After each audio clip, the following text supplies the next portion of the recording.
Hi, welcome to ET. Samantha Naga Chaitanya ప్రేమ వివాహం చేసుకోవడం, అది వీగిపోవడం తెలిసింది. అటుపై చైతన్య జ్ఞాపకాలను ఒక్కొక్కటిగా చెరుపుకుంటూ వస్తోంది. మనసులో ఉన్న జ్ఞాపకంలో శరీరంపై ఉన్న టాటూల రూపంలో గుర్తులు అన్నింటి ఒక్కొక్కటిగా చెరిపేస్తోంది. మొన్నటి వరకు మెడ కింద భాగంలో ఇద్దరూ కలిసి నటించిన తొలి చిత్రం ఏ మాయ చేసావే అనే టాటూ ఉండేది. తాజాగా ఆ టాటూ కూడా శామ్ పూర్తిగా తొలగించింది. దీంతో సమంత ఒంటిపై చైతన్యకు సంబంధించి ఇంకెలాంటి జ్ఞాపకాలు కానీ గుర్తులు కానీ లేవు. ఈ నేపథ్యంలో చైతన్య జ్ఞాపకాల నుంచి సమంత పూర్తిగా బయటపడడానికి ఇదొక సంకేతం.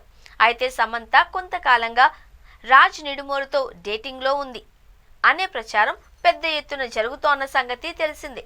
ఇద్దరు జంటగా కలిసి ఈవెంట్లకు హాజరవ్వడం, సోషల్ మీడియాలో ఫోటోలు వైరల్ అవ్వడం వంటివి జరుగుతున్నాయి.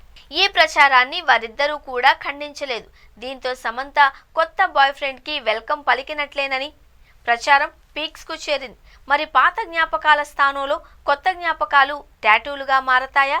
రెండవ ప్రేమకు అంత గొప్ప స్థానం ఇస్తుందా లేదా అంటూ బాలీవుడ్ మీడియాలో కథనాలు మొదలయ్యాయి. బాలీవుడ్ వెబ్ సిరీస్ లో సమంతకు అవకాశం ఇచ్చింది రాజ్ నిడమోరు అన్న సంగతి తెలిసిందే. The family man web series లో ఛాన్స్ ఇచ్చి అక్కడి పరిశ్రమకు పరిచయం చేశాడు. అప్పటి నుంచి ఇద్దరి మధ్య మంచి స్నేహం మొదలైంది. బాలీవుడ్ లో టాలెంటెడ్ డైరెక్టర్ గా రాజ్ నిడమోరుకు మంచి పేరుంది. ప్రత్యేకించి వెబ్ సిరీస్ ను తెరకెక్కించడంలో అతని ప్రత్యేకత వేరుగా ఉంటుంది.